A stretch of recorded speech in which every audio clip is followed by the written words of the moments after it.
आप सबका हमारे YouTube चैनल सिविल प्लस पे बहुत बहुत स्वागत है। दोस्तों, हम घटना चक्र की आई दृष्टि मैगजीन जो करंट अफेयर्स वाली आती है उसको कवर कर रहे हैं। ये हमारे उस सीरीज का दूसरा वीडियो है। पहला वीडियो ऑलरेडी चैनल पे अपलोड किया जा चुका है। जो लोग उस वीडियो को नहीं देखे हैं प्लीज़ चैनल पर विजिट करके उस वीडियो को अवश्य देखें। हम नेशनल करंट अफेयर्स वाला जो पार्ट है उसको कवर कर रहे थे। अब आगे बढ़ते हैं और आज का पहला टॉपिक देखते हैं। पहला टॉपिक है पहलगाम से युद्ध विराम तक। जो भारत के ऊपर पाकिस्तान के द्वारा एक प्रॉक्सी वॉर लगभग 30-40 सालों से चलाया जा रहा है, उसी क्रम में ही पहलगाम में एक अटैक हुआ जो आतंकवादी हमला था और बहुत ही दुर्भाग्यपूर्ण और भारत के लिए बहुत ही डिसअपॉइंट करने वाला था। यह जो अटैक हुआ ये कितने तारीख को हुआ, तारीख आप ध्यान रख सकते हैं। ये हुआ था 22 अप्रैल 2025 को। ठीक है, यह कहाँ हुआ था आपको ये ध्यान रखना है। ये हुआ था अनंतनाग जिला, जम्मू कश्मीर का पड़ता है। ठीक है, अनंतनाग जिले के पहलगाम में। ठीक है, पहलगाम में एक घाटी पड़ती है जिसका नाम है बैसरन घाटी। तो ध्यान रखिएगा, अगर आपके पेपर में पूछा जाता है कि हाल ही में चर्चा में रही बैसरन घाटी कहाँ अवस्थित है, तो आप ध्यान रखिएगा यह पड़ता है जम्मू कश्मीर के अनंतनाग डिस्ट्रिक्ट के पहलगाम में। ठीक है, अनंतनाग डिस्ट्रिक्ट के पहलगाम में पड़ती है बैसरन घाटी। यहाँ पास आतंकवादी हमला हुआ था, इस वजह से यह जो है घाटी चर्चा में रही है। इस हमले के बाद भारत सरकार ने एक ऑपरेशन लॉन्च किया और सेना को पूरी तरह से छूट दी कि सेना अपने हिसाब से चीज़ों को कैसे उसको जवाब देना है, सेना अपने हिसाब से डिसाइड कर उन्होंने अपने जवाब दिया और उसके लिए ऑपरेशन सिंदूर चलाया गया। ऑपरेशन सिंदूर की जो सारी एक्टिविटी स्टार्ट हुई वो 6 से 7 मई 2025 के दरमियान स्टार्ट हुई। इस दौरान जो है भारत सरकार ने, यह कह सकते हैं सेना ने, पाकिस्तान के 9 स्थानों पर क्या किया, अटैक किया। इन 9 स्थानों में 5 पीओके में थे और जो 4 स्थान थे वो कहाँ थे, पाकिस्तान के अंदर, पंजाब प्रांत के अंदर। ये कौन कौन से स्थान थे पंजाब के अंदर जो थे, वो पाकिस्तान के पंजाब प्रांत के अंदर थे। वो थे बहावलपुर, मुदीर के, साकरगढ़ और सियालकोट। ठीक है, ये चारों स्थानों का नाम आप ध्यान रख सकते हैं क्योंकि ये सीधे पूछ ले जाएंगे किस देश में स्थित हैं, तो आपको इनका नाम पता होना चाहिए। ठीक है, भारत सरकार ने इस बात को एकदम क्लियर किया था, विदेश मंत्रालय ने, कि ये जो हमारा अटैक हुआ है पाकिस्तान पर, ये जो पाकिस्तान ने कराना हरकत आतंकवादी हमला किया था उसके जवाब में था और इसका लक्ष्य जो था आतंकवादी ठिकानों को ध्वस्त करना और भविष्य के हमलों को रोकना था, ना कि किसी भी प्रकार से कॉन्फ्लिक्ट क्रिएट करना या कह सकते हैं युद्ध को भड़काना था। इस अटैक के बाद जो पाकिस्तान है, पाकिस्तान ने क्या किया, एक ऑपरेशन लॉन्च किया। इस ऑपरेशन का नाम आप ध्यान रखिएगा, इस ऑपरेशन का नाम है बनियान अल मर्स्यूरस। मर्स्यूरस जो है इनका एक ये ऑपरेशन का इन्होंने लॉन्च किया पाकिस्तान ने क्या किया कि भारत के जो एलओसी वाला एरिया वहाँ पास बहुत हैवी बमबारी की और साथ में क्या किया, उन्होंने अब ड्रोन से भी भारत के ऊपर अटैक करने की कोशिश किया। ये ध्यान रखिएगा। ठीक है, और यहाँ पास एक चीज़ ध्यान रखना, उसी दौरान जब ये कॉन्फ्लिक्ट चल रहा था तो हमारे एक बीएसएफ के जवान थे, ये कह सकते हैं हमारे एक पर्सन है, बीएसएफ के पर्सन है, सेना के मतलब कि अर्धसैनिक बल के ये सिपाही हैं। इनको पाकिस्तान के कुछ रेंजरों ने पकड़ दिया था। इनका नाम क्या था, इनका नाम था पूनम कुमार सौ। तो इनका नाम ध्यान रखना। हालांकि फिर जब पूरा कॉन्फ्लिक्ट खत्म होता है तो इनको पाकिस्तान बिना शर्त छोड़ देता है। ठीक है, ये सारा कॉन्फ्लिक्ट हुआ, बाकी स्टोरी आपको सारी की सारी पता है, वो स्टोरी से आपका कोई लेना देना नहीं है। अब आपको 2-3 चीज़ें अपने स्तर पे करना है। नंबर 1 क्या करना है कि आपको सिंधु जल समझौते के बारे में कुछ बेसिक डिटेल देख लेनी है। ठीक है, उसके अलावा सिंधु नदी की जो सहायक नदियां हैं ना, उनके बारे में थोड़ा अपने स्तर पर पढ़ लीजिएगा। ठीक है, ये 2 काम आप अपने स्तर पे कर लीजिएगा। बाकी यहाँ से जो भी चीज़ें इंपॉर्टेंट थी वो हमने इस टॉपिक में कवर कर लिया है। हाँ, एक चीज़ और है, भारत की जो पॉलिसी हो गई है अब आतंकवाद के प्रति, वो थोड़ी चेंज हुई है। ये प्रधानमंत्री जी ने 12 मई 2025 को जब रात को 8 बजे देश के नाम संबोधन किया था तो उन्होंने अपने 4 शर्तें एकदम क्लियर रूप से बताई थी। पहला क्या उन्होंने बोला था कि जवाब भारत की शर्तों पर दिया जाएगा, मतलब अगर कोई भी आतंकवादी हमला अब आगे भविष्य में होगा तो भारत उसको क्या करेगा, एक टफ वॉर के रूप में देखेगा। ठीक है, और भारत जो है उसको अपने शर्तों पर फिर उसका जवाब देगा। दूसरा, जो भारत ने पॉलिसी को मतलब एक प्रकार से जो प्रधानमंत्री जी बोलते हैं, सरकार का कोई मुखिया बोलता है तो एक प्रकार से सरकार की पॉलिसी ही होती है कोई भी। तो दूसरा इन्होंने शर्त रखा था, यह शर्त बताई थी कि परमाणु ब्लैकमेल स्वीकार भारत अब नहीं करेगा। आतंक शरणदाता राज्य सह आपराधिक माने जाएंगे। अगर मान लीजिए कोई भी देश या कह सकते पाकिस्तान भारत में अटैक करवाता है तो भारत ये मानेगा कि तुमने ही अटैक करवाया है भारत पर और भारत तुमको ही इसका जिम्मेदार माने, किसी आतंकवादी संगठन को नहीं। वहाँ की सरकार को इसका रिस्पॉन्सिबल मानेगा और भारत उस पर जवाबी कार्यवाही भी करेगा। और भारत ने कहा खून और पानी एक साथ नहीं बह सकते हैं, ये सरकार ने एकदम स्पष्ट रूप से बोल दिया है। ठीक है। यहाँ पास कुछ चीज़ें और हुई थी, जैसे सरकार ने कुछ बड़े डिसीजन लिए थे, जैसे सिंधु जल समझौते कि इन्होंने एबेंस में डाल दिया था। नंबर 2, बाघा अटारी बॉर्डर को बंद कर दिया था। नंबर 3, इन्होंने क्या किया था, नंबर 3 किया था कि जो कुछ सेना के लोग रहते हैं एम्बेसी में, पाकिस्तान एम्बेसी में, उनको भारत से निकाल दिया था। नंबर 4 क्या किया था, जो सार्क वीज़ा के तहत पाकिस्तान के कुछ नागरिक भारत में आते हैं इलाज वगैरह करवाने, उनका वीज़ा रद्द कर दिया गया। पाँचवां जो किया गया था वह क्या किया गया था, पाँचवां किया गया था कि जो डिप्लोमेट रहते हैं पाकिस्तान के भारत के अंदर, या कह सकते हैं कि जो वहाँ के विदेश मंत्रालय कुछ अधिकारी रहते हैं, उनको उनकी संख्या को यहाँ भारत में कम कर दिया गया था। ठीक है, ये बात आप ध्यान रखिए कि इस पूरे के पूरे टॉपिक में इतनी ही बातें हैं जो आपको ध्यान रखनी, बाकी सारी चीज़ें आप छोड़ दीजिए। बाकी इन्होंने 7, फिर उसके बाद अटैक के बाद जो सारी स्टोरी, जब युद्ध विराम वगैरह हो जाता, उसके बाद 7 सदस्यीय एक प्रतिनिधिमंडल भेजा गया था। ठीक है, इसमें 59 सदस्य शामिल थे। ओके, ये 7 समूह थे, मतलब 7 प्रतिनिधिमंडल गए थे। इनके अध्यक्षों का नाम अगर आप देखना चाहे देख लीजिए, वैसे इंपॉर्टेंट नहीं है। शशि थरूर जी थे, रविशंकर प्रसाद जी थे, संजय कुमार झा जी थे, बैजयंती पांडा जी थे, और कनिमोझी जी थी, और सुप्रिया सुले जी थी, और श्रीकांत सिंधे थे। इनका नाम आप बस एक बार देख लीजिए, वैसे पेपर के लिए इंपॉर्टेंट नहीं है। ठीक, आप इनका नाम देख लीजिए, इंपॉर्टेंट वैसे नहीं है। ठीक, हाँ, इसका नाम चर्चा में रहा है Akash surface to surface air missile का, तो इसका नाम आप थोड़ा इसके बारे में, थोड़ा आकाश के बारे में पढ़ लीजिएगा। ये भारत के DRDO द्वारा ही बनाया गया है आकाश को, और आकाश ध्यान रखना जो भारत का एक मिसाइल डेवलपमेंट प्रोग्राम था उसका एक हिस्सा रहा है। ठीक है, इस प्रोग्राम के अंदर 5 प्रकार की मिसाइलें बनाई गई थी, उसी का एक पार्ट था आकाश, जिसमें क्या था, पृथ्वी, अग्नि, आकाश, नाग, और एक और अपना था, उसका आप कमेंट करके बता सकते हैं। ठीक है, और इसमें ब्रह्मोस मिसाइल की बहुत चर्चा हुई थी, तो ब्रह्मोस मिसाइल के बारे में थोड़ा सा ध्यान रखिएगा। ब्रह्मोस जो है भारत और रूस का एक संयुक्त प्रयास है। तो ब्रह्मोस का नाम के बारे में आपने कई बार सुना ही होगा कि वहाँ की मास्कोवा नदी और भारत की ब्रह्मपुत्र नदी के मिलने से इस नाम का ईजाद होता है, उसका नाम रखा जाता है ब्रह्मोस। ये क्रूज मिसाइल है। ठीक है, आपने क्रूज और बैलिस्टिक मिसाइल में अंतर तो पढ़ा ही होगा साइंस टेक में। क्रूज मतलब समझ गए ना, जमीन से थोड़ा ऐसे जाकर ये अटैक करती है, और जो बैलिस्टिक मिसाइल होती है वो पैरागोलिक पाथ पे चलती है, ऐसे, मतलब ये जाएगी, ये ऐसे क्षोभमंडल को पार करते हुए समताप मंडल में चली जाएगी, उसके बाद फिर ये नीचे आकर के सीधे अपने टारगेट को अटैक करती है, होती है आपकी बैलिस्टिक मिसाइल। इसको जो है ना रेडार द्वारा ट्रेस करना आसान होता है, लेकिन क्रूज मिसाइल क्या होती है, सतह से थोड़ी ऊंचाई पे जाएगी, फिर सीधा सतह से एकदम लगते हुए ही ऊपर चलेगी, करीब मान लीजिए कि 600-700 मीटर ऊपर जाकर के ये सीधे ऐसे चलती है, और फिर जाकर सीधे अटैक कर देती है। ठीक है, तो क्रूज मिसाइल है जो ब्रह्मोस है, ये ध्यान रखना। बाकी यहाँ पास इंपॉर्टेंट ज़्यादा चीज़ें नहीं है। ओके, चलिए अब S-400 के बारे में भी देख लीजिएगा, जिसे सुदर्शन चक्र भी कहते हैं, ये भी चर्चा में काफ़ी रहा है। तो ये 3 बातें आप यहाँ देख लीजिएगा, ब्रह्मोस के बारे में, और S-400 और आकाश मिसाइल के बारे में। बाकी सारी चीज़ें आप छोड़ दीजिए। चलिए नेक्स्ट टॉपिक की तरफ दोस्तों चलते हैं। उत्तर प्रदेश में सेमीकंडक्टर यूनिट की स्थापना करने का सरकार ने निर्णय लिया है। आप सबको पता होगा, भारत सरकार एक प्रोग्राम चला रही है जिसका नाम क्या है, नाम है सेमीकॉन इंडिया कार्यक्रम। सेमीकॉन इंडिया जो कार्यक्रम है, सेमीकॉन इंडिया कार्यक्रम जो है, इसका उद्देश्य क्या है, उद्देश्य है भारत को सेमीकंडक्टर के उत्पादन में आत्मनिर्भर बनाना। ठीक है, क्या करना है, सेमीकॉन इंडिया कार्यक्रम का उद्देश्य क्या है, सेमीकंडक्टर के उत्पादन में भारत को आत्मनिर्भर बनाना। ठीक है, इसके लिए भारत में क्या किया जा रहा है, चिप निर्माण संयंत्रों एवं असेंबली टेस्ट यूनिटों का वित्तीय प्रोत्साहन दिया जा रहा है। ठीक है, इसके पहले, सबसे पहले भारत में अगर बात होगी कि पहला भारत में सेमीकंडक्टर यूनिट कहाँ लगाया गया था, तो ध्यान रखना ये गुजरात के कौन सा स्थान है, गुजरात का साणंद नाम का एक स्थान पड़ता है, यहाँ पास पहला भारत में सेमीकंडक्टर यूनिट लगाया गया था। उसके अलावा फिर जो गुजरात में ही एक यूनिट और लगाई गई धोलेरा में, उसके बाद असम में एक यूनिट लगाई गई मोरी गाँव में, उसके बाद फिर गुजरात के साणंद में एक यूनिट और लगाई गई, गुजरात के साणंद में ही दूसरी यूनिट लगाई गई। ये कह सकते हैं कि गुजरात के साणंद में जो है ना, अब तक में 3 यूनिट लगाई गई हैं, 1, 2, 3। ठीक है, उसके अलावा गुजरात के एक और धोलेरा में भी 1 यूनिट लगाई गई है। तो इस प्रकार से कह सकते हैं कि सेमीकंडक्टर की जो है 4 यूनिट कहाँ लगाई गई हैं, गुजरात में। ओके, एक कहाँ लगाई गई है, असम में लगाई गई है, और एक जो लगाई गई है वो लगाई गई है यूपी में। यूपी में भी कहाँ, नोएडा में। ठीक है, ये बात आप ध्यान रखिएगा। ठीक है मित्रों, चलिए अब आगे बढ़ते हैं। यहाँ इंपॉर्टेंट जो चीज़ है, यूपी में कहाँ लगाई गई है, यूपी में 6वीं यूनिट लगाई गई है। हमने आपको बता दिया कि भारत में अब तक 6 यूनिट लगाने की मतलब मंजूरी मिल चुकी है, जिसमें से 4 अकेले गुजरात में है, 1 असम में है, और 1 अभी यूपी के लिए मंजूरी दे दी गई जो 6वीं नंबर वाली है। अब यूपी में कहाँ लगाई जा रही है यूनिट, यूपी में लगाई जाएगी नोएडा में जेवर एयरपोर्ट के पास में। अब ये कौन मिलकर लगाएगा इसको, HCL एवं फॉक्सकॉन।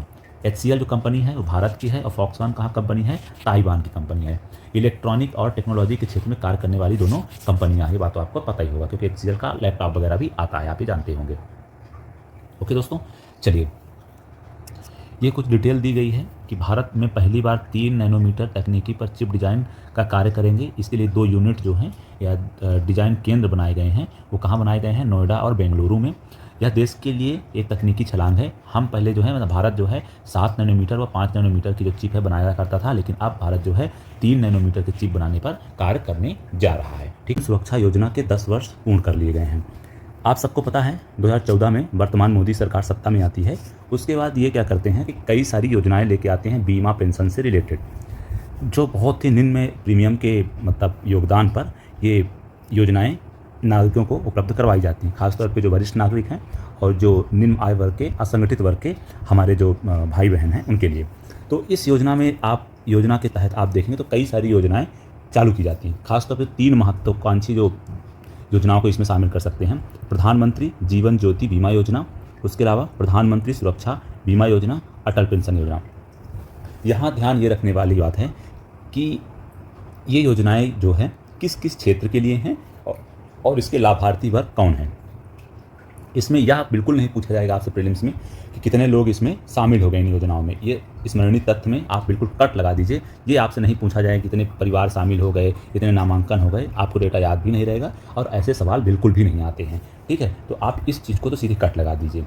मुझे नहीं लगता है कभी इस तरह का कोई सवाल आता है। हाँ, इतना ध्यान रख सकते हैं जैसे अटल पेंशन योजना के तहत अगर देखेंगे आप तो लगभग 47% जो लाभार्थी हैं वो महिलाएं हैं। ये बात आप ध्यान रख सकते हैं। बाकी बहुत सारी योजनाएं सरकार ने चलाई हैं, उनके बारे में यहाँ दिया गया है। ये आप देखने के लिए अपने स्तर पर देख सकते हैं, क्योंकि कई बार पूछ लेता है कि कौन सी मंत्रालय ये योजना चला रहा है, तो वहाँ से आपको थोड़ी हेल्प हो जाएगी। जैसे कुछ योजनाओं को हम जल्दी से देख ही लेते हैं। प्रधानमंत्री श्रम योगी मानधन योजना जो है ये श्रम मंत्रालय चलाता है। ठीक है, व्यापारियों और स्वरोजगार व्यक्तियों के लिए NPS नेशनल पेंशन स्कीम इसे बोलते हैं, जो भी बोल सकते हैं।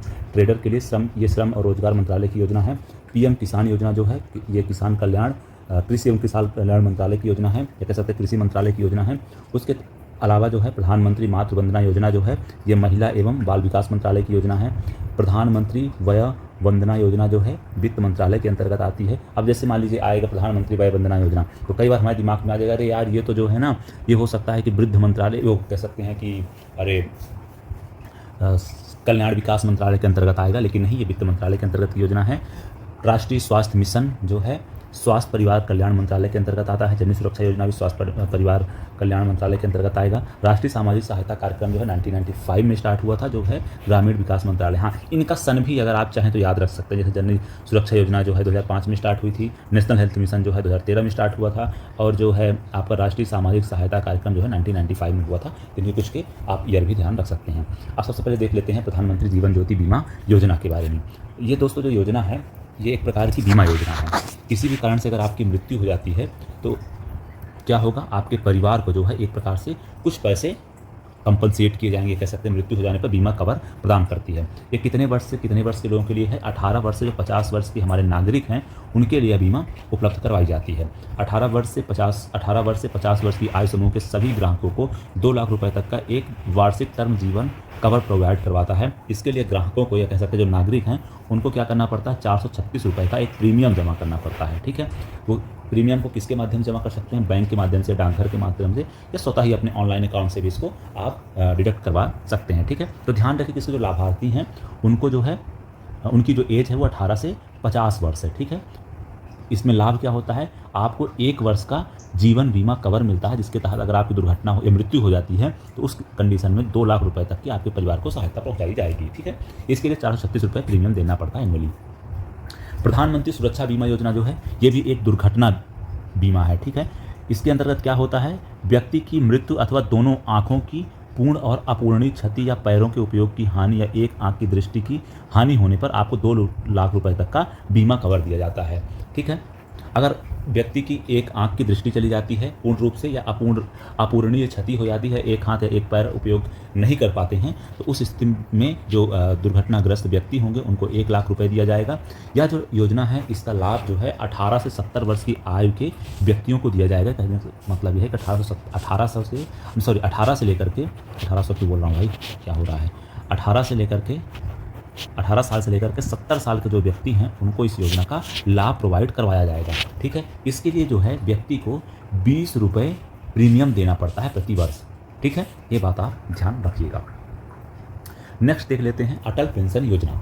ये बेसिकली देश के जो हमारे वरिष्ठ नागरिक हैं उनके लिए है। किसके लिए है? ये जो है असंगठित क्षेत्र में जो कार्य करने वाले श्रमिक हैं उनको एक प्रकार से पेंशन योजना है। देखो, जो अभी श्रमिक हैं लेकिन एक टाइम के बाद वरिष्ठ नागरिक बनेंगे तो उनके लिए ही ये पेंशन योजना है। इसका लाभ जो है कितने से कितने वर्ष के आदमियों के लिए मिलेगा? जिनकी उम्र 18 से लेकर के 40 साल के बीच में है वो इस योजना का लाभ उठा सकते हैं। इसके लिए इनको क्या करना पड़ेगा कि इनको 1000 लेकर के 5000 रुपये तक का न्यूनतम पेंशन की गारंटी प्रोवाइड करवाई जाएगी। ठीक है, लेकिन इसके लिए इनको क्या करना पड़ेगा? हर महीने या हर साल जो भी है प्रीमियम का अपना तरीका, उसके लिए इनको अपने अकाउंट से कुछ पैसे देने पड़ेंगे। कह सकते हैं इनको कुछ पैसे अभी जमा करने पड़ेंगे। जिस हिसाब से जमा करेंगे उसी हिसाब से इनको 1000 से लेकर के 5000 रुपये तक, जब इनकी उम्र क्या होगी 60 वर्ष से ऊपर हो जाएगी तो इन्हें यह सरकार प्रोवाइड करवाएगी। मोटे तौर पर कह सकते हैं कि अटल पेंशन योजना जो है, अगर आज आपकी उम्र 18 से लेकर के 40 के बीच में है, अगर आप प्रीमियम जमा करते हैं, कुछ पैसे आप जमा करते हैं, तो आप जब 60 साल के हो जाएंगे, 60 ईयर से ज़्यादा के हो जाएंगे आप, तो आपको जो है 1000 रुपये से लेकर के 5000 रुपये तक का आपको प्रति माह पेंशन प्रोवाइड करवाई जाएगी। ये सरकार ऐसा कह रही है। ठीक है, इस योजना के तहत। चलते हैं दोस्तों, अब नेक्स्ट टॉपिक की तरफ चलते हैं, वो है वेब्स 2025। पहले सबसे ज़रूरी ये है कि वेब्स का फुल फॉर्म क्या है। ठीक है, वेब्स का फुल फॉर्म है world audio visual and entertainment summit. इसका फुल फॉर्म है किसका? वेब्स का। यह जो है मीडिया और मनोरंजन के क्षेत्र में भारत सरकार द्वारा आयोजित एक वैश्विक शिखर सम्मेलन है। क्या है? एक प्रथम वैश्विक शिखर सम्मेलन किसके क्षेत्र में? मीडिया और मनोरंजन के क्षेत्र में। ठीक है, इसका ऑब्जेक्टिव क्या है? इसका ऑब्जेक्टिव जो है वो है क्रिएटिव अथवा ऑरेंज इकोनॉमी को आगे बढ़ाना। अब यहाँ पास आपके लिए एक सवाल ये है, ऑरेंज इकोनॉमी क्या होता है? ऑरेंज इकोनॉमी, ये टर्म आप ध्यान रखिएगा। ऑरेंज इकोनॉमी ये आपसे पूछा जा सकता है कि ऑरेंज इकोनॉमी का अर्थ है, तो ध्यान रखना। फिल्म, मीडिया, संगीत, गेमिंग, एनिमेशन जैसे रचनात्मक क्षेत्रों से आय अर्जित करने वाली जो अर्थव्यवस्था होती है, या कह सकते हैं रचनात्मक क्षेत्रों से जो आय अर्जित करने वाली इकोनॉमी है, उसे हम ऑरेंज इकोनॉमी कहते हैं। ठीक है, तो यहाँ पास ऑरेंज इकोनॉमी वाला टर्म आप याद रखिएगा। ठीक है, हाँ, वेब्स का आयोजन कहाँ किया गया था? पहला वेब समिट कहाँ हुई? वो हुई है मुंबई में। तो ये आप दूसरा पॉइंट याद रखिएगा। पहला पॉइंट ये ऑरेंज इकोनॉमी क्या है, दूसरा पॉइंट वेब्स का आयोजन कहाँ किया गया। ठीक है, अब ध्यान रखना, इसका जो है ना एक मूल मंत्र था। ठीक है, या कह सकते हैं इसकी सेंट्रल थीम थी। क्या थी?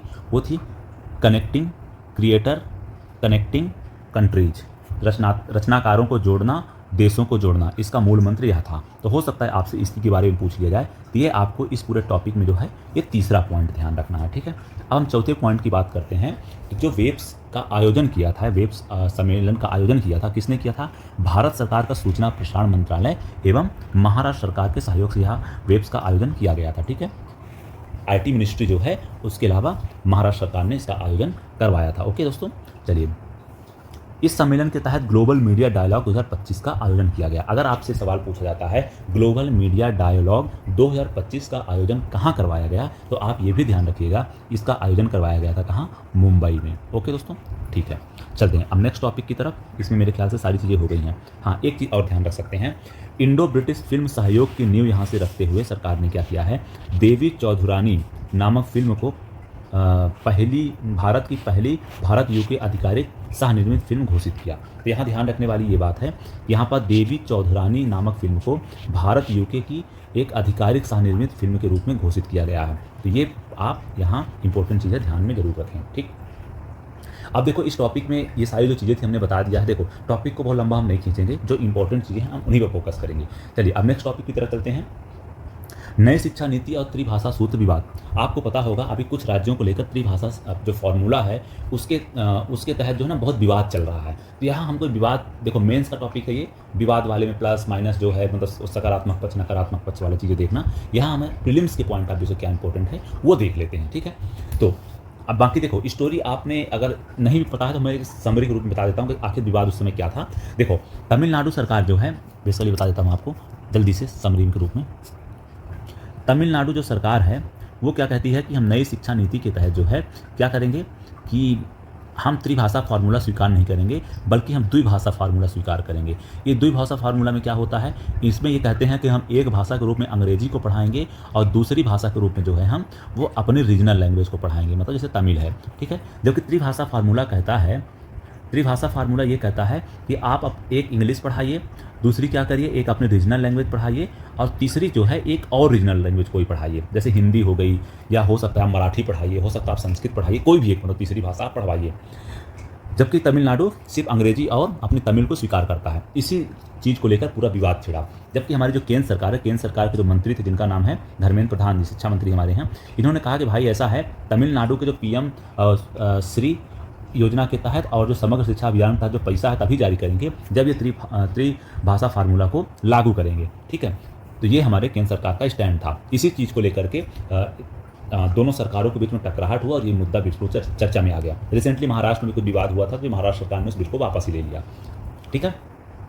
तो इसमें पूरी बातें यही थी, बाकी इसमें कुछ भी नहीं है। बाकी यहाँ थोड़ा सा आपको बताया गया है त्रिभाषा फार्मूला के बारे में कि पहली भाषा जो है मातृभाषा होनी चाहिए, स्थानीय भाषा होनी चाहिए, दूसरी भाषा अंग्रेजी, ठीक है, या तीसरी भाषा जो है कोई अन्य भारतीय भाषा, जैसे गैर हिंदी राज्यों के लिए जो है कोई तीसरी भाषा का विकल्प हिंदी के रूप में भी हो सकता है। लेकिन हाँ, हिंदी कंपलसरी है, जो प्रचार करते हैं गलत बात है। आप हिंदी लें ये जरूरी नहीं है, आप हिंदी के अलावा कोई भी रीजनल लैंग्वेज आप एक या कह सकते हैं भारतीय भाषा को आप एडॉप्ट कर सकते हैं और अपने स्टेट में लागू कर सकते हैं। के कस्तूरी रंजन कमेटी का नाम ध्यान रखिएगा, ये किससे संबंधित है, यह है शिक्षा के सुधार से संबंधित, या कह सकते हैं जो न्यू एजुकेशन पॉलिसी 2020 में आई थी, फ्रेम की गई थी, वो इन्हीं के निर्देशन और नियंत्रण में एक प्रकार से पूरी बनाई गई थी, ठीक है। तो के कस्तूरी रंजन का नाम आप ध्यान रखिएगा, ठीक है। के कस्तूरी रंजन जो कमेटी बनाई गई थी, इसने एक लक्ष्य रखा था 2040 तक, 2040 तक भारत को क्या करना है, वैश्विक ज्ञान महाशक्ति के रूप में स्थापित करना है, ठीक है। चलिए कुछ संविधान के प्रमुख अनुच्छेदों के बारे में देख लेते हैं जो यहाँ पास बताए गए हैं, ठीक है। बाकी आप क्या करिएगा कि देखो भाषा वाला विवाद चल रहा है, तो एक बार क्या करिएगा कि भाषा वाला टॉपिक आप अपने सिलेबस में जाइएगा और मतलब अपनी कॉपी में नोट्स में जाइएगा और देख लीजिएगा, नहीं तो गूगल कर लीजिएगा, सिंपल सी बात, अगर नोट्स नहीं देखने का मन होगा तो। भाषा वाले उसमें आपको क्या देखना है, एक तो संविधान के अनुच्छेद में कहाँ उल्लेख किया गया है, भाषा आयोग के बारे में क्या है, कौन कौन से अभी तक भाषा के विवाद को समझाने या सुलझाने के लिए कोई कमेटी बनी है, कोई कमीशन बना, तो उसके बारे में एक अपने लेवल पर आप जरूर देख लीजिएगा, ठीक है। अनुच्छेद 120 में जो है संसद में प्रयोग की जाने वाली भाषा के बारे में उल्लेख किया गया है, ठीक है। उसके अलावा अनुच्छेद 210 की बात करेंगे तो विधानमंडल में प्रयोग की जाने वाली भाषा के बारे में बताया गया है। अनुच्छेद 343 में, अनुच्छेद 343 में संघ की भाषा हिंदी और देवनागरी लिपि के बारे में बात किया गया है, ठीक है। 344 आर्टिकल में क्या बताया गया है, राजभाषा के संबंध में एक आयोग का गठन किया जाएगा। इसके बारे में राजभाषा आयोग का एक गठन किया जाएगा, जो आर्टिकल 344 में उल्लेख किया गया है, ठीक है। उसके अलावा 345 में राज्य की राजभाषा या राजभाषाओं के बारे में बात किया गया है। 346 में पत्रादि की राजभाषा, मतलब अगर कोई राज्य जो है या केंद्र जो है उनके बीच में अगर पत्राचार होता है या बातचीत होती है तो किस भाषा में होगी, उसके संदर्भ में यहाँ बताया गया है। आर्टिकल 348 में जो है उच्चतम न्यायालय और उच्च न्यायालय में और अधीनस्थ न्यायालय में या विधेयकों आदि में प्रयोग की जाने वाली भाषा के बारे में बताया गया है। आर्टिकल 350A में या कह सकते हैं का में प्राथमिक स्तर पर मातृभाषा में शिक्षा की सुविधाओं की बात की गई है। आर्टिकल 350B बोले या इसको खा बोल सकते हैं, भाषाई अल्पसंख्यक वर्गों के लिए विशेष अधिकारी का प्रावधान किया गया है। आर्टिकल 351 में जो है हिंदी भाषा के विकास और प्रसार के लिए संघ के कर्तव्यों की बात की गई है। अगर कभी आपके पेपर में प्रश्न आता है कि हिंदी भाषा के विकास और प्रसार के लिए जो संघ के कर्तव्य हैं किस अनुच्छेद में उल्लेखित किए गए हैं, तो आर्टिकल 351 में है। अगर इसमें से आपको कुछ याद रखना है, देखिए आर्टिकल याद रखिए, दूसरा ये याद रखिए, तीसरा ये याद रखिए, ठीक है। उसके अलावा जो है आप इसमें से कुछ आर्टिकल जैसे आप ये याद रख सकते हैं 343 वाला, ओके। इसमें ये महत्वपूर्ण आर्टिकल हैं, इनको आप बिल्कुल मत भूलिएगा, ठीक। चलिए दोस्तों नेक्स्ट टॉपिक की तरफ चलते हैं। बिंजिजम अंतर्राष्ट्रीय डीप वाटर बहुउद्देशीय बंदरगाह के बारे में है। तो सबसे पहले यहाँ जानने की ज़रूरत यह है कि आखिर बिंजिजम अंतर्राष्ट्रीय जो पोर्ट है वो आखिर है कहाँ। यह जो है तिरुवनंतपुरम केरल में पड़ता है, जो अरब सागर के तट पर अवस्थित है। अगर आप भारत का मैप देखेंगे, एक रफली मैप देख लेते हैं, ये है इधर पूरा इंडियन ओशन, क्या है इंडियन ओशन, ये है अरब सी और ये है बे ऑफ बंगाल। ये है हमारा प्यारा इधर केरल, और केरल में ये पड़ता है आपका तिरुवनंतपुरम, और तिरुवनंतपुरम में ही यहाँ पास पड़ता है आपका क्या, यहाँ पास पड़ता है आपका बिझावन पोर्ट, बिझावन पोर्ट, ठीक है। ये जो बिझावन पोर्ट है ये कैसा है, भारत का पहला डीप वाटर कंटेनर ट्रांसशिपमेंट बंदरगाह है। देखिए, आप सबको पता है दोस्तों कि हिंद महासागर से ही एक व्यापारिक गलियारा गुजरता है, कह सकते हैं कि शिपमेंट मार्ग गुजरता है, जो दुनिया का सबसे व्यस्ततम शिपमेंट मार्गों में से एक है। इसको क्या बोलते हैं? पूर्व पश्चिम अंतर्राष्ट्रीय समुद्री गलियारा। ये पूर्व पश्चिम, अगर आप यहाँ देखेंगे तो पूर्व पश्चिम मतलब इधर से ऐसे ही पूरा गलियारा गुजरता है। यहाँ से फिर ये अगर यहाँ देखेंगे तो क्या पड़ता है? यहाँ पड़ता है मलक्का जल डमरू। ये मलक्का जल डमरू से होते हुए ये पूरा रास्ता गुजरता है, ठीक है। तो ये यहाँ पर बिझावन पोर्ट होगा, अगर बिंझिमन पोर्ट होगा ये इसके पास में पड़ेगा। यहाँ पास क्या करेंगे कि बहुत सारे पोर्ट आके, बहुत सारी शिप आकर रुकेंगी, यहाँ पास अपना कंटेनर वगैरह चेंज करेंगे, जो भी चीज़ें हैं, तो उनके लिए एक स्टे पॉइंट के रूप में भी भविष्य में आने वाले टाइम पे डेवलप हो जाएगा, ठीक है। चलिए, और इसमें से क्या चीज़ें ध्यान रखने की ज़रूरत है? ध्यान रखने की ज़रूरत यह है कि ये क्या बना है, ये जो बिंझिमन पोर्ट है ये पीपीपी मॉडल पे बनाया जा रहा है। इसमें जो है केरल सरकार और अडानी समूह और केंद्र सरकार का एक साझा प्रयास है, ठीक है। इसके तहत जो है अडानी पोर्ट्स बंदरगाह का 2060 तक संचालन भी करेगा, ठीक है। प्रबंधन एवं संचालन का कार्य यही करेगा अडानी। तो आप ये कह सकते हैं कि जो बिंझिमन पोर्ट है ये पीपीपी मॉडल के तहत बनाया गया है। किसके तहत? पीपीपी मॉडल के तहत बनाया गया है, जिसमें government of India, government of Kerala and Adani समूह इसमें शामिल है, ओके। और यह भारत का कैसा है? पहला समर्पित डीप वाटर कंटेनर ट्रांसशिपमेंट बंदरगाह है, ठीक है। ये बातें मोटे तौर पर आप इस टॉपिक में ध्यान रखिएगा। चलिए नेक्स्ट टॉपिक की तरफ चलते हैं। भगवद गीता एवं नाट्य शास्त्र को क्या किया गया है? यूनेस्को के memory of the world register में शामिल कर लिया गया है।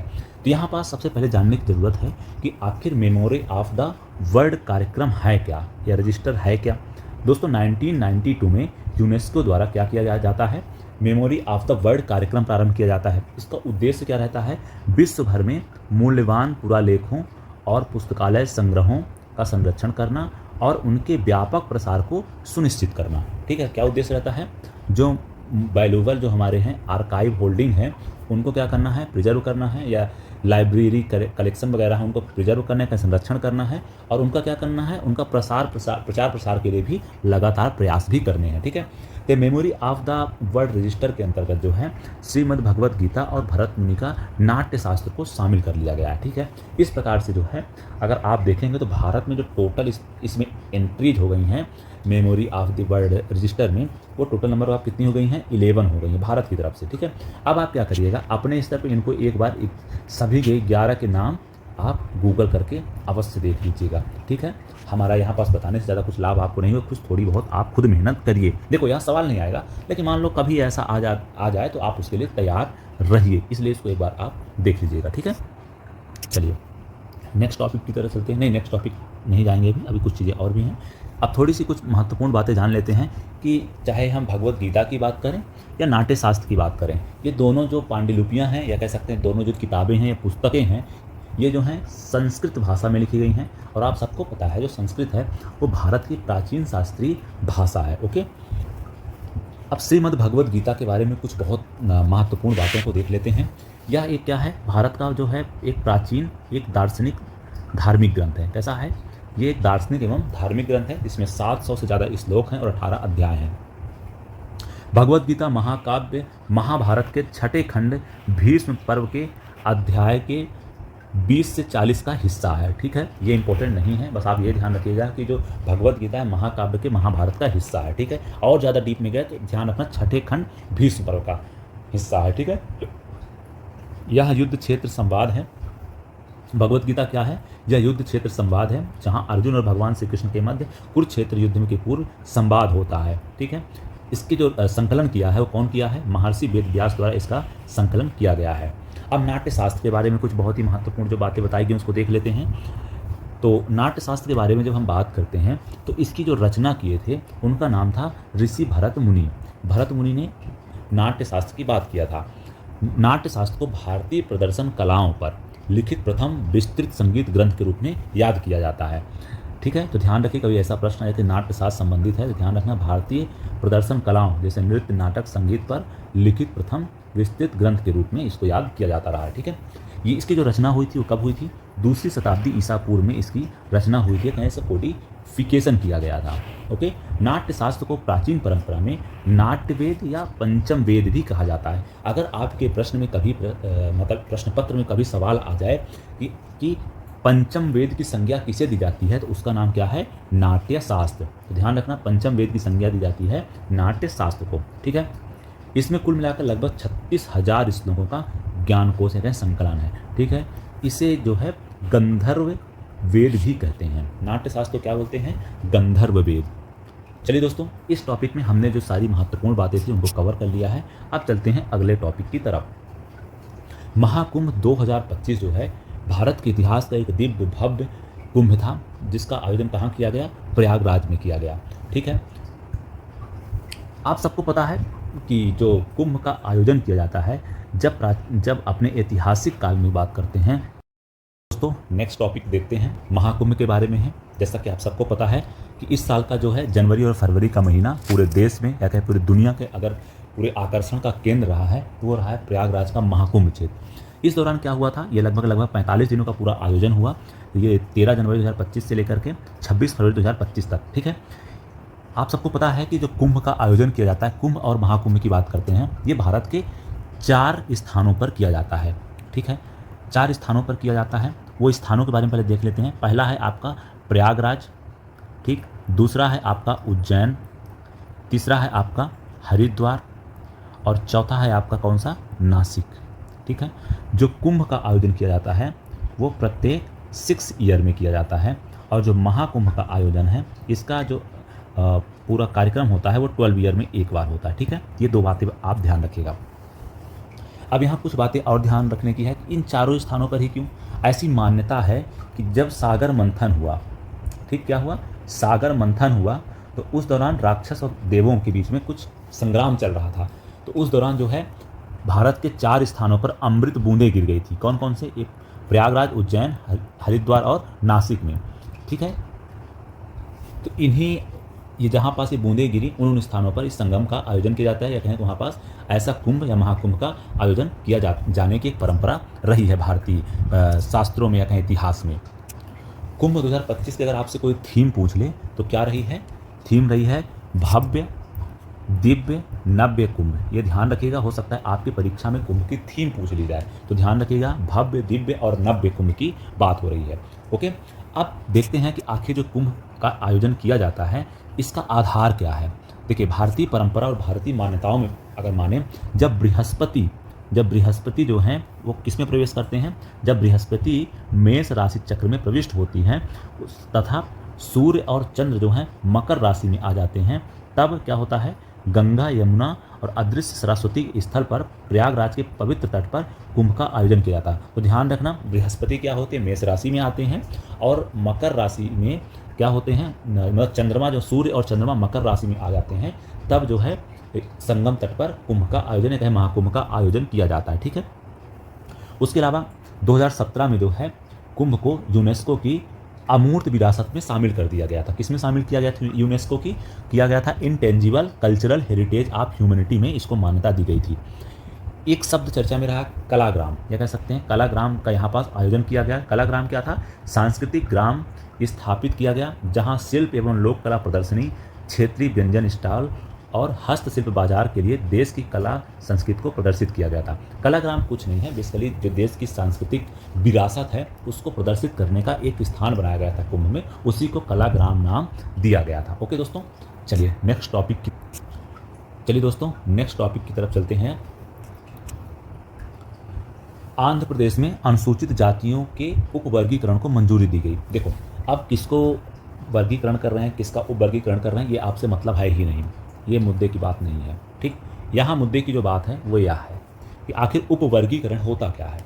उपवर्गीकरण क्या है, उपवर्गीकरण किसी श्रेणी को छोटी या अधिक विशिष्ट उपजाति में विभाजित करने की प्रक्रिया। जैसे मान लीजिए ये जैसे भारत की जाति व्यवस्था के संदर्भ में ही समझ लेते हैं। जैसे मान लीजिए कि हम कहते हैं कि सवर्ण, ठीक है, सवर्ण क्या है, कह देते हैं कि सारे अमीर हैं, मान लेते हैं, ठीक है। पर आप जब देखते हैं कि सवर्णों में भी कितनी जातियां हैं, एक तो है नहीं, मोटे तौर पर देखते हैं इसमें ब्राह्मण भी आते हैं, इसमें क्षत्रिय भी आते हैं, इसमें वैश्य भी आते हैं और इसमें कायस्थ भी आते हैं। ठीक है, तो आप देखते हैं कि मान लीजिए ब्राह्मण क्षत्रिय की स्थिति यहाँ और वैश्य की स्थिति बहुत अच्छी आर्थिक रूप से, जबकि कायस्थ लोग इसमें पिछड़े हैं। तो मतलब आपने क्या किया कि सवर्ण एक वर्ग था, उसमें आप क्या करें कि आप उसको भी कई सारे उपवर्गों में बांट दिया। इसे क्या बोलते हैं, किसी भी चीज़ का उपवर्गीकरण करना। ओके दोस्तों, ठीक है। चलिए, आपको मेरे ख्याल से ये बात समझ में आ गई होगी। यहाँ पास कुछ बातें हैं कि अनुच्छेद 241 और अनुच्छेद 242 के तहत जो है राष्ट्रपति को अनुसूचित जाति और अनुसूचित जनजाति सूचियों को अधिसूचित करने तथा संसद को ये सूचियां बनाने की शक्तियां प्रदान करता है। बस इतना ध्यान रखिए, बाकी कुछ भी ध्यान रखने की ज़रूरत नहीं है इसमें, ठीक है। तो नेक्स्ट टॉपिक की तरफ चलते हैं। पट्टेदा अंचू साड़ी को जीआई टैग प्रदान किया गया है। यहाँ सबसे पहले जानने की ज़रूरत यह है कि आखिर जीआई टैग होता क्या है। तो जीआई टैग जो है किसी वस्तु का वह संकेत है जो उसे एक खास भौगोलिक क्षेत्र से जोड़ता है, जहां उस वस्तु की विशिष्ट गुणवत्ता, ख्याति या अन्य विशेषताएं मुख्यतः उसके मूल स्थान के कारण होती हैं। तो आपको ये समझ में आ गया कि जीआई टैग किसको दिया जाता है। जीआई टैग दिया जाता है किसी विशेष भौगोलिक क्षेत्र में पाई जाने वाली किसी वस्तु या किसी कह सकते हैं किसी खाद्य सामग्री को ही दिया जाता है, ठीक है। अंतर्राष्ट्रीय स्तर पर जीआई को बौद्धिक संपदा के रूप में मान्यता प्राप्त है, ठीक है। पेरिस कन्वेंशन के अनुच्छेद नंबर 1-2 में औद्योगिक संपदा के अंतर्गत उत्पत्ति के संकेत या भौगोलिक नाम भी शामिल किया गया है। तो आप ये स्टेटमेंट भी थोड़ा ध्यान रखिए। पेरिस कन्वेंशन का ध्यान रखिएगा, ये किससे संबंधित है, ये है बौद्धिक संपदा से संबंधित, ठीक है। भारत में जो है भौगोलिक संकेतक पंजीकरण अधिनियम 1999 को पारित किया। क्या किया भारत सरकार ने, geographical indicator of goods registration and protection act 1999, ठीक है। और यह अधिनियम जो है 2003 से प्रभाव में आ गया। ओके, अगर हम बात करते हैं कि भारत में पहला ऐसा वस्तु या कहें कि खाद्यान्न सामग्री कौन सी थी जिसे जीआई टैग प्रदान किया गया, तो ये ध्यान रखिएगा, ये है दार्जिलिंग चाय। दार्जिलिंग चाय जो है अपनी विशिष्ट खुशबू और स्वाद के लिए जानी जाती है और इसको जो है 2004 में जीआई टैग प्रदान किया गया था। तो दार्जिलिंग चाय ही है जो भारत का पहला जीआई उत्पाद बना, ठीक है, ये बात ध्यान रखिएगा। सबसे ज़्यादा अब तक किस राज्य को जीआई टैग प्राप्त हैं, वो है उत्तर प्रदेश। उत्तर प्रदेश को 77 जीआई टैग अब तक प्रदान किए जा सके हैं। और दूसरे स्थान पर अगर हम बात करते हैं तो तमिलनाडु का आता है, तीसरे नंबर पर कर्नाटक का। अगर कभी सवाल आता है कि सर्वाधिक निम्नलिखित में से सर्वाधिक को जीआई टैग प्रदान किया गया है, तो उसमें सबसे ऊपर यूपी आएगा, फिर तमिलनाडु आएगा और फिर उसके बाद जो आएगा है वो कौन सा आएगा, कर्नाटक, ठीक है। ये आप नाम ध्यान रखिएगा। अब हम पट्टेदा अंचू साड़ी के बारे में अगर बात करते हैं तो ये क्या है, कर्नाटक के गजेंद्रगढ़ क्षेत्र में पाई जाने वाली ये साड़ी है। ये क्या है भाई, पारंपरिक सूती साड़ी है। कैसी साड़ी है, पारंपरिक सूती साड़ी है जो चौड़े बॉर्डर और चेक डिजाइन की होती है। कैसी होती है, चौड़े बॉर्डर की और चेक डिजाइन की होती है, ठीक है। ये पारंपरिक सूती साड़ी है, कर्नाटक के गजेंद्रगढ़ एरिया में पाई जाती है। तो अब मेरे ख्याल से आप नहीं भूलेंगे पट्टेदा अंचू साड़ी के बारे में। ओके, अब नेक्स्ट टॉपिक है वक्फ संशोधन अधिनियम 2025। देखो, अगर ईमानदारी से बात करें तो इस टॉपिक को आपको छोड़कर निकल जाना चाहिए। इस टॉपिक में ऐसा कुछ नहीं है जो आपके परीक्षा के पॉइंट ऑफ व्यू से इम्पोर्टेंट हो, ठीक है। इसलिए आप इसको अगर पढ़ना होगा अपने स्तर पर पढ़िएगा। मेरी नज़र में इसमें कुछ इंपॉर्टेंट नहीं है। अगर कुछ 2-3 बातें देखनी है तो आप बस इसमें देख लीजिएगा कि आखिर वक्फ क्या होता है। जो लोग लगातार करंट अफेयर्स पढ़ते हैं, न्यूज़ में रहते हैं, तो उन लोगों ने इसको जरूर पढ़ा होगा। और दूसरी बात क्या है कि पूरा का पूरा जो बिल है ना, अभी न्यायालय के अंदर क्या है, विचाराधीन है। तो इसके किसी भी प्रावधान पे ऐसा सवाल पूछा ही नहीं जाएगा जो कल कंट्रोवर्सी क्रिएट कर दे। तो इसलिए इस टॉपिक को आप छोड़ करके आराम से निकल सकते हैं। देखिए, हम आपका समय बचा रहे हैं, वही चीज़ पढ़िए जो जहाँ से सवाल आने का लगभग ट्रेंड रहा है। अननेसेसरी टॉपिक की तरफ बढ़ेंगे तो आपका नुकसान ही होगा। इसमें से कुछ नहीं आएगा भाई, इसमें से कुछ भी ऐसा नहीं है जो आप पढ़िए, ठीक है। अगर आपको देखना है तो थोड़ा देख लीजिएगा वक्फ बाय यूजर क्या होता है और वक्फ अलाउद क्या बोलोगे, जो भी बोलना होगा आप देख लीजिएगा। इसमें कुछ मत पढ़िए, कोई मतलब नहीं है, छोड़ दीजिए पूरा। चलिए सीधा नेक्स्ट टॉपिक की तरफ चलेंगे अपन लोग, ठीक है। वक्फ बोर्ड वगैरह कोई मतलब नहीं। चलिए नेक्स्ट टॉपिक है पहला पंचायत उन्नति सूचकांक। तो ध्यान रखना कैसा ये सूचकांक है, पहला सूचकांक है। किससे संबंधित है? पंचायत की उन्नति का मूल्यांकन करने वाला सूचकांक है। ठीक है, पंचायत उन्नति एडवांसमेंट इंडेक्स जो है, इसे कौन जारी करता है? सबसे पहले आपको ये पता होना चाहिए।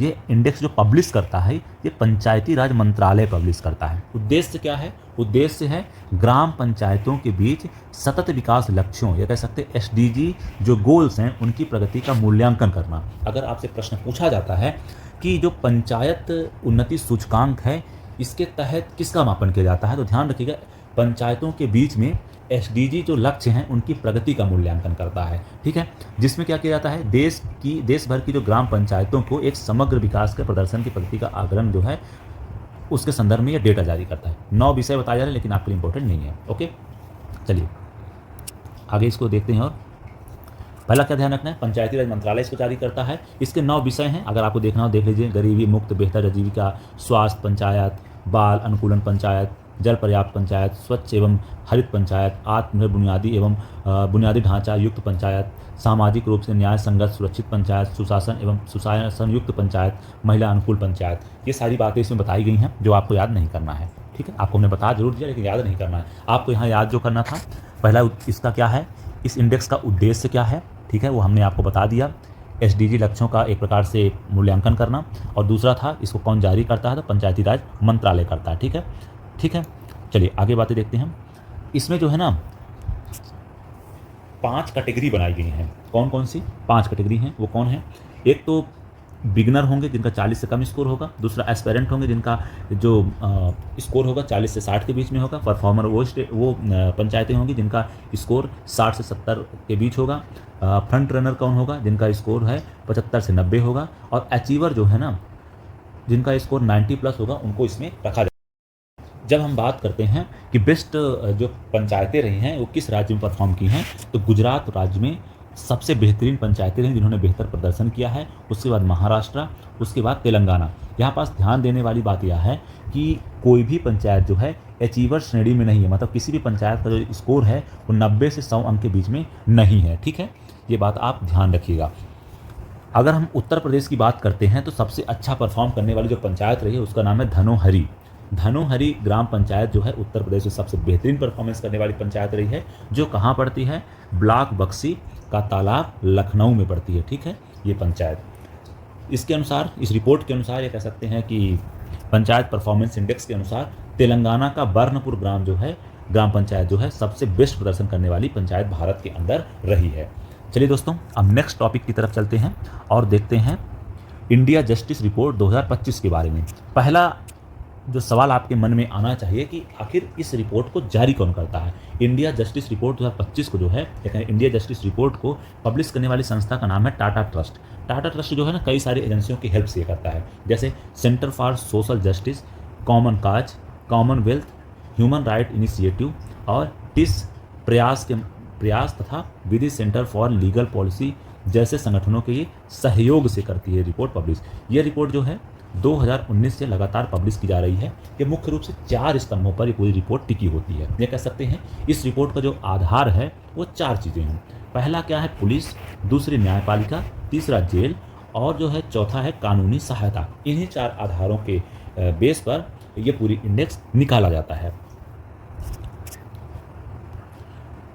अगर हम इस इंडेक्स में देखते हैं तो भारत में जो कर्नाटक राज्य है वो बेस्ट परफॉर्मर है, कह सकते हैं उसकी रैंक 1 है। आंध्र प्रदेश की जो रैंक है नंबर 2 है, और तेलंगाना की जो रैंक है वो क्या है, वो 3rd है, और केरल की 4 है, और तमिलनाडु की 5th है। आप ऐसा कह सकते हैं साउथ के जितने भी राज्य हैं उन्होंने इंडिया जस्टिस रिपोर्ट में बेहतरीन परफॉर्मेंस किया है। अगर हम 7 छोटे राज्यों की बात करते हैं तो उसमें सिक्किम ने बेहतरीन प्रदर्शन किया है।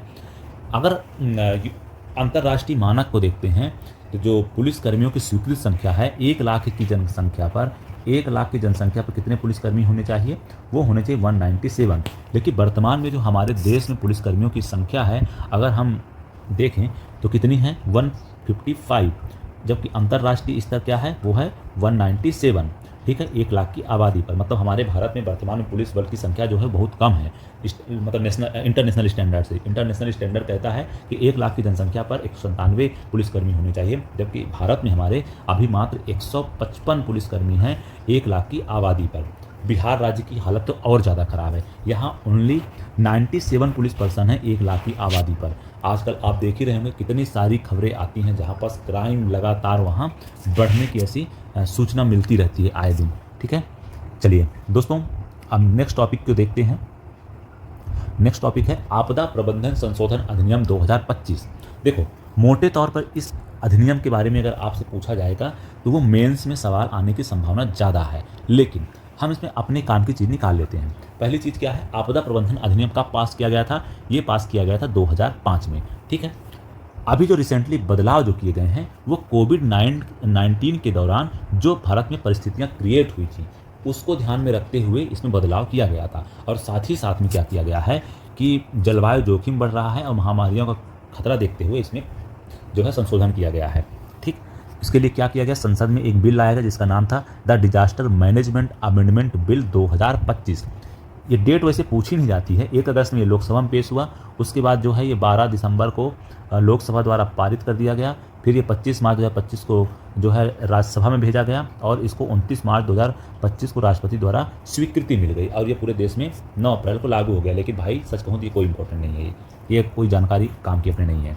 ठीक, देखो इस संशोधन में जो मुख्य रूप से बदलाव किए गए हैं, बदलाव ये किए गए हैं कि राष्ट्रीय आपदा प्रबंधन जो प्राधिकरण का जिसे हम NDMA कहते हैं और राज्य आपदा प्रबंधन प्राधिकरण जो है SDMA अब स्वयं अपने स्तर पर आपदा प्रबंधन योजनाएं तैयार कर सकते हैं। ठीक है, पहले क्या होता था कि नेशनल जो एग्जीक्यूटिव काउंसिल है और राज्य की जो स्टेट एग्जीक्यूटिव काउंसिल है राष्ट्रीय और राज्य स्तर पर आपदा प्रबंधन की जो योजनाएं होती थी उसको तैयार करती थी, लेकिन अब कौन करेगा? NDMA और SDMA खुद अपनी योजना तैयार करेगा।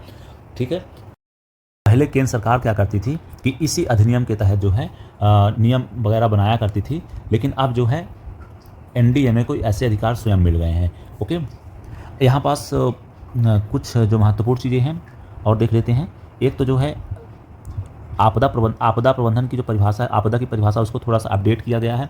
उसके अलावा जो है आपदा प्रबंधन की परिभाषा में अब आपदा जोखिम न्यूनीकरण या डिजास्टर रिस्क रिडक्शन को भी सम्मिलित कर लिया गया है। ठीक है, कानून व्यवस्था की स्थिति को आपदा प्रबंधन अधिनियम से बाहर कर दिया गया है। ठीक है, ये बात आप ध्यान रखिएगा। उसके अलावा जो है राज्य सरकारें जो हैं उनको राइट दिया गया राज्य सरकारों को कि वो शहरी आपदा प्रबंधन प्राधिकरण का गठन कर सकती है। सबसे इंपॉर्टेंट अगर कोई टॉपिक है इसमें पूरे में ये है शहरी आपदा प्रबंधन प्राधिकरण की स्थापना करना। ठीक, चलिए आगे देखते हैं। तो दोस्तों इस वीडियो में इतना ही, वीडियो बहुत लंबा हो जाएगा इसलिए इसको बहुत लंबा नहीं खींचेंगे। नेक्स्ट वीडियो में जो बचे हुए टॉपिक हैं उनको शामिल करते हैं। तो दोस्तों आप अपनी तैयारी अच्छे से करते रहिए। हम पूरी कोशिश करेंगे कि आपको जितने भी वीडियो हैं उनको बहुत कम शब्दों में, उनको जो आपके काम की चीज़ें हैं वही आप तक पहुँचें। तो इस वीडियो में हमसे जुड़ने के लिए बहुत बहुत धन्यवाद। आप प्लीज़ वीडियो को लाइक करें, चैनल को सब्सक्राइब करें और वीडियो को अगर चाहें तो आप शेयर भी कर सकते हैं। जय हिंद, जय भारत दोस्तों।